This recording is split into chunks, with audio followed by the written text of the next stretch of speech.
This is Revathi. Video చూస్తున్న వారికి likes, కామెంట్స్‌తో support చేస్తున్న వారికి thank you so much. 'Maharshi' episode number 6.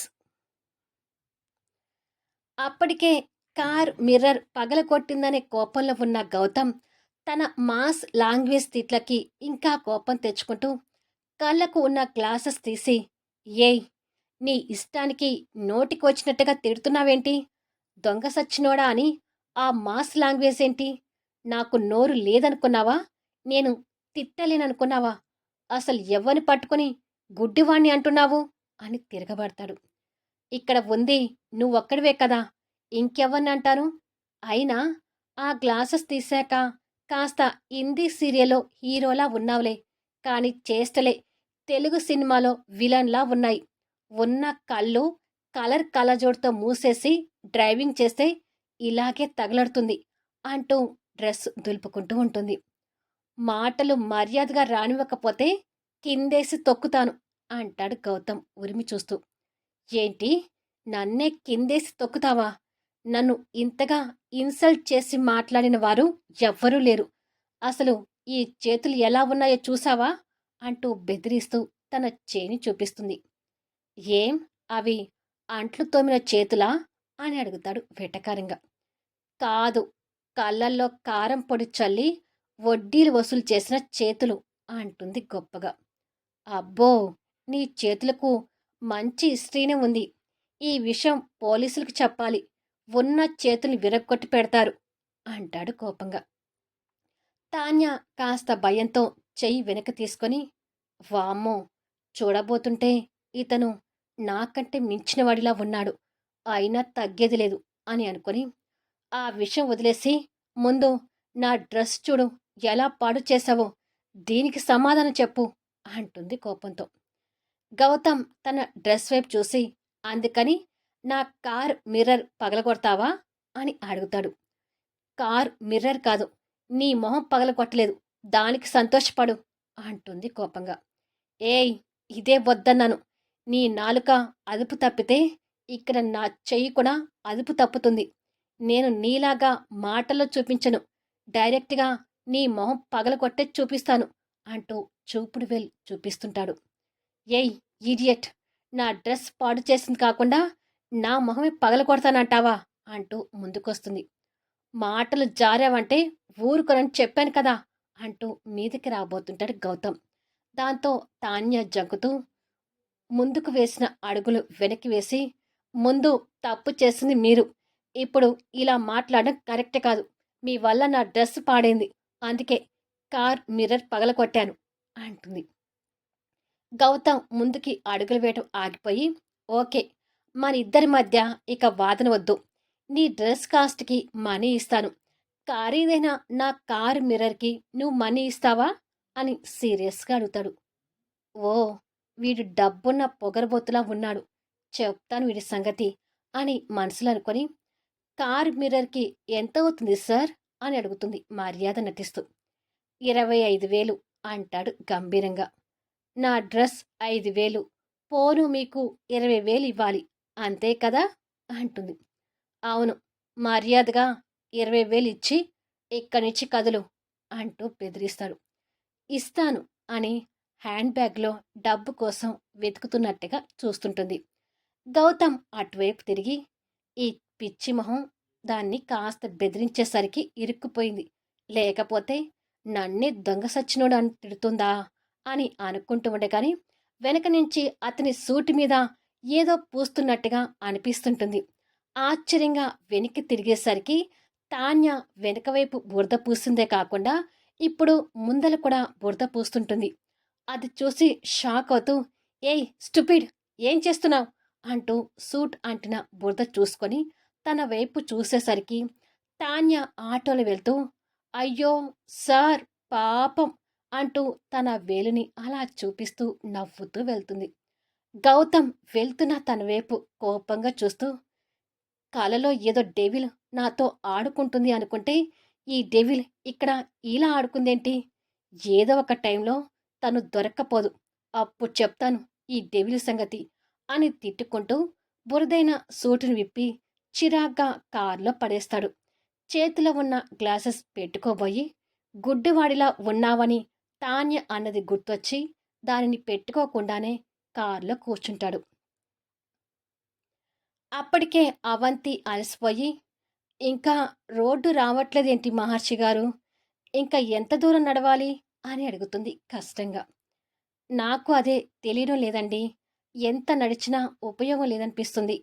ఇలా నడిచే బదులు తెల్లవారాక దారి వెతుక్కుంటూ వెళ్తే మంచిదేమో అంటాడు మహర్షి తనతో నడుస్తూ. అవంతి భయపడుతూ, వద్దండి, ఎలాగైనా ఈ రాత్రికి మా ఊరికి చేరాలి అంటూ లేని ఓపికను తెచ్చుకొని ముందుకు నడుస్తుంటుంది. మహర్షి కూడా తనతో నడుస్తూ, ఎందుకండి అలా కంగారు పడతారు? నా గురించి భయపడుతున్నారా అని అడుగుతాడు. అయ్యో, అదేమీ లేదండి. ఇంకా మీరు ఉన్నారు కాబట్టే నేను ధైర్యంగా ఉన్నాను. కానీ మీరు నన్ను నువ్వు అంటూ ఏకవచనంలో పిలిస్తే చాలు. మీరు అని పిలుస్తుంటే నాకేదో ఇబ్బందిగా ఉంది అంటూ ముందుకు వెళ్తుండేసరికి వాళ్ళ దారికి అడ్డుగా చెరువు కనిపిస్తుంటుంది. ఆ కోటిగాడు నన్ను తీసుకొచ్చేటప్పుడు ఈ చెరువు కనపడలేదే అంటుంది అవంతి. నాకు కూడా కనిపించలేదు. మనం రాంగ్ రూట్లోకి వచ్చామని తెలుస్తుంది. ఈ రాత్రికి దారి కనుక్కోవడం కష్టం. ఇప్పటికే అలసిపోయి ఉన్నారు. ఈ రాత్రికి ఇక్కడే కూర్చొని ఉదయమే లేచి దారి వెతుక్కుంటూ వెళ్దాం అంటాడు మహర్షి. ఇక అవంతి కూడా చేసేది ఏమీ లేక అక్కడే కింద కొలబడి, ఇలా చిక్కుకుపోయానేంటి? ఇది అవకాశంగా తీసుకొని పిన్ని ఎలాంటి రాదంతం చేస్తుందేమోనని భయంగా ఉంది అని అనుకొని భయపడుతుంటుంది. మహర్షి కూడా కాస్త అలసటతో ఒక మొద్దు మీద కూర్చొని పోయి ఫోన్ స్విచ్ ఆఫ్ అయ్యేసరికి టైం కూడా తెలియడం లేదు అని అనుకుంటాడు. వేరే డ్రెస్లో చేంజ్ అయిపోయిన తాన్య స్నేహితులతో కలిసి మండపంలో జరుగుతున్న తన స్నేహితురాల పెళ్లిని ఎంజాయ్ చేస్తుంటుంది. అదే పెళ్లిలో మండపానికి మరో పక్కన కూర్చున్న గౌతమ్ కంపెనీ స్టాఫ్తో కలిసి ఆ పెళ్లిని చూస్తుంటాడు. పెళ్లి కొడుకు కిషోర్ గౌతమ్ కంపెనీలో చేసే ఎంప్లాయ్ కాబట్టి గౌతమ్ ఆ పెళ్లికి వచ్చాడు. పెళ్లికి మీరు రావటం లేట్ అయ్యేసరికి మీరు వస్తారో రారో అని కిషోర్ కంగారు పడుతున్నాడు సార్ అంటూ స్టాఫ్ గౌతమ్తో మాట్లాడుతుంటే గౌతమ్ పైకి ఒక చిన్న నవ్వు నవ్వి, మధ్యలో ఆ డెవిల్ అడ్డుపడకపోతే తొందరగానే వచ్చేవాణ్ణి. పైగా సూట్ లేకుండా ఫంక్షన్కి సింపుల్గా వచ్చేటట్టుగా చేసింది. ఆ డెవిల్ కనపడితే దానితోనే ఆ సూట్ ఉతికించాలి అని కోపంగా తిట్టుకుంటూ ఉంటాడు. తాన్య ఆ పెళ్లిని చూస్తూనే అవంతికి ఫోన్ ట్రై చేస్తూ, ఎన్నిసార్లు ఫోన్ చేసినా అక్క ఫోన్ లిఫ్ట్ చేయడం లేదేంటి అని అనుకొని అక్క గురించి కంగారు పడుతూ పెళ్లి కూతురు కవిత మెడలో మంగళసూత్ర ధారణ కాగానే అక్షంతలు వేసి వెళ్ళిపోవాలి అని అనుకుంటుంది. గౌతమ్ ఆ డెవిల్ గురించి కాసేపు మర్చిపోయి వాళ్ళ పెళ్లిని చూస్తూ పెళ్లి కూతురు స్థానంలో అవంతిని, పెళ్లి కొడుకు స్థానంలో ప్రమోద్ని ఊహించుకొని సంతోషపడుతుంటాడు.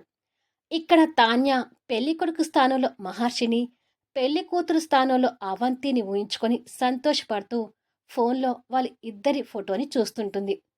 అప్పటికి టైం 12 అవుతుంటుంది. అడవిలో ఒక పక్క అవంతి పడుకొని ఉంటే తనకు ఎదురుగా కాస్త దూరంలో మహర్షి పడుకొని ఉంటాడు. ఇద్దరూ నడిచి అలసిపోయి ఉండడంతో నిద్రలోకి జారుకుంటారు. ఆ సమయంలోనే బుస్ బుస్ అంటూ ఒక పాము అవంతి దగ్గరకు వస్తుంటుంది. తనకి ఏదో ఆపద రాబోతుందని అనుమానంతో మహర్షి కళ్ళు తెరిచేసరికి పాము అవంతి కాళ్ళ దగ్గర పడగ విప్పి కనిపిస్తుంటుంది. మహర్షి టక్కున లేచి అవంతికి డిస్టర్బ్ కాకుండా పాము దగ్గరికి వచ్చి ఆ పాముని పట్టుకొని దూరంగా విసిరేస్తాడు. తర్వాత నిద్రపోతున్న అవంతి వైపు చూస్తూ, థ్యాంక్ గాడ్, టైంకి చూశాను కాబట్టి సరిపోయింది. నేను నిద్రపోతే ఇలాగే పురుగు పుట్ట రావచ్చు.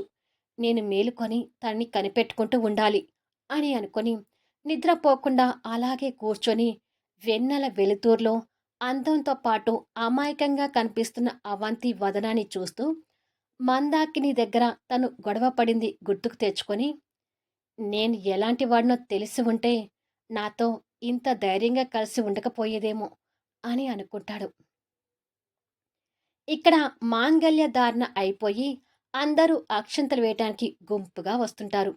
ఆ గుంపులోనే గౌతమ్, తాన్య కూడా ఉంటారు. పైగా పక్క పక్కనే ఉంటారు. వాళ్ళ డ్రెస్సెస్ మారేసరికి ఎవ్వరో అన్నట్టుగానే ఉండిపోతారు కానీ ఇంకా మొహాలు చూసుకోలేదు. గౌతమ్ ఒక కాలు మాట్లాడి చేతిలో ఫోన్ పట్టుకొని అక్షింతలు వేయటానికి కాస్త దగ్గరికి వస్తాడు. ఆ గుంపులోనే తాన్య కూడా గౌతమ్ పక్కకు వచ్చి ఇద్దరు కలిసి ఆ జంట మీద అక్షంతలు వేసి ఒకరి భుజాన్ని మరొకరు గుద్దుకొని ఇద్దరు ఒకేసారి సారీ చెప్పుకుంటూ మొహాలు చూసుకుంటారు. అంతే, ఇద్దరు ఒక్కసారిగా అవాక్కవుతుంటారు. గౌతమ్ మాత్రం కోపంగా చూస్తూ నువ్వా, చెప్తాను నీ సంగతి అంటాడు. తాన్య నిర్లక్ష్యం చూస్తూ ఏంటి నువ్వు చెప్పేది, వంకాయ అని గౌతమ్ చేతిలో ఉన్న ఫోన్ని కావాలని కింద పడేస్తుంది. గౌతమ్ ఇంకా కోపంగా చూస్తూ నీకేమైనా మెంటలా అని ఆ గుంపులోనే ఫోన్ వెతుక్కొని తీసుకొని తాన్య వైపు చూసేసరికి తను అక్కడి నుంచి మాయమవుతుంది. ఈ డెవిల్ మళ్ళీ తప్పించుకుంది అని అనుకొని జనాల గుంపులో తన కోసం వెతికేసరికి తాన్య దూరంగా కనిపిస్తూ హలో సార్ అంటూ తంబుని ఆపోజిట్లో చూపిస్తూ జనాల్లో మళ్ళీ మాయమై వెళ్తుంటుంది. ఏయ్ డెవిల్, ఆగు, నీ సంగతి చెప్పాలి అంటూ ఆ జనాల పడి తన కోసం వెతుకుతుంటూ వస్తుంటాడు గౌతమ్. అలా తన్ని వెతుక్కుంటూ బయటికొచ్చి దూరంలో చూసేసరికి తాన్య ఆటోలో వెళ్తూ బాయ్ సార్ అంటూ మళ్ళీ తంబుని ఇలా చూపిస్తూ వెళ్తుంటుంది. గౌతమ్ కోపంతో చిరాకు పడుతూ ఛ, ఈ ఈ డెవిల్ మళ్ళీ తప్పించుకుంది అని అనుకుంటాడు. కాస్త తెల్లవారగానే మహర్షి, అవంతి మళ్ళీ నడక ప్రయాణం మొదలు పెడతారు. అవంతి ఆ సూట్ వేసుకుని చెరిగిపోయిన జుట్టుతో కనిపిస్తుంటుంది.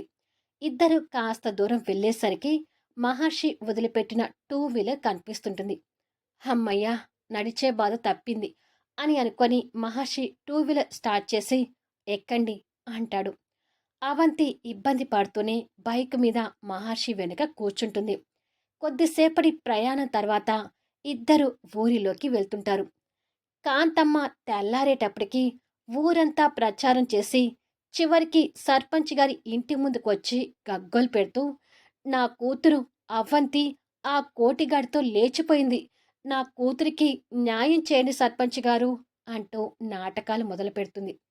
సర్పంచ్ గారు కోపం తెచ్చుకుంటూ అవంతి అలాంటి అమ్మాయి కాదు, అనవసరంగా అవంతి మీద నిందలు వేకు కాంతమ్మ అని అరుస్తాడు. మీరంతే అంటారు, అవంతి కనిపించడం లేదు, ఆ కోటిగాడు కనిపించడం లేదు, దీని అర్థం ఏంటి అని సర్పంచ్ని ప్రశ్నిస్తుంది కాంతమ్మ. మహర్షి ఎటు వెళ్ళాడో తెలియక బెనర్జీ గారు కంగారు పడుతూ కాంతమ్మ మాటలు వింటూ ఉంటాడు.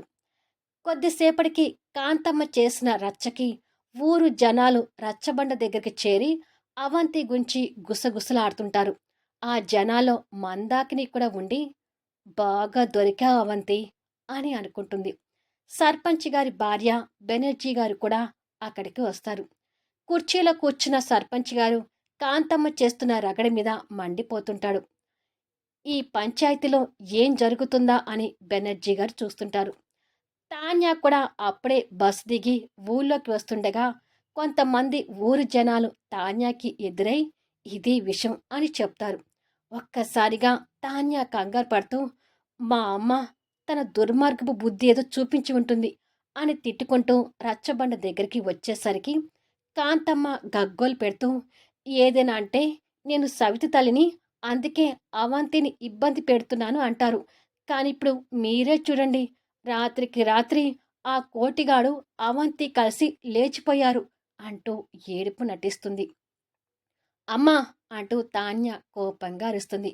దాంతో కాంతమ్మ కూతురు వైపు చూస్తూ ఉండగానే తాన్య తన దగ్గరికి వచ్చి అక్క గురించి మర్యాద తప్పి మాట్లాడితే పీక నొక్కేస్తాను అంటూ తల్లి మీదకు విరుచుకుపడుతుంది.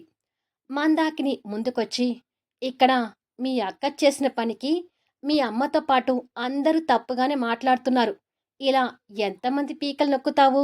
మీ అక్క లేచిపోకపోతే తను ఎక్కడ ఉందో చూపించు అని అంటుండగానే మహర్షి అవంతిని కూర్చోపెట్టుకొని వస్తున్న టూ వీలర్ ఆ రచ్చబడ్డ జనాల మధ్యలోకి దూసుకొస్తుంది. వాళ్ళ ఇద్దరిని అలా చూసి ఆశ్చర్యపోవడం అందరి వంతు అవుతుంది. మళ్ళీ నెక్స్ట్ వీడియోలో కలుద్దాం. ఇప్పుడు కాంతమ్మ రియాక్షన్ ఏంటి? రచ్చబండ పంచాయతీలో ఇప్పుడు ఏం జరగబోతుంది? మందాకిని అవంతి మీద తన రివెంజ్ తీర్చుకోబోతుందా? ఈ పంచాయతీ వాళ్ళ జీవితాల్ని ఏ దిశకు తీసుకువెళ్తాయి? తెలుసుకోవాలి అంటే అద్భుతమైన సన్నివేశాలతో ఆసక్తికరంగా సాగిపోయే కథా వీడియోస్ని మిస్ కాకుండా చూడండి. కథ నచ్చితే దయచేసి లైక్ చేయండి, కామెంట్ షేర్ చేయండి, సబ్స్క్రైబ్ చేసుకొని ఛానల్ షేర్ చేస్తూ సపోర్ట్ చేయండి. Thanks for లీజనింగ్.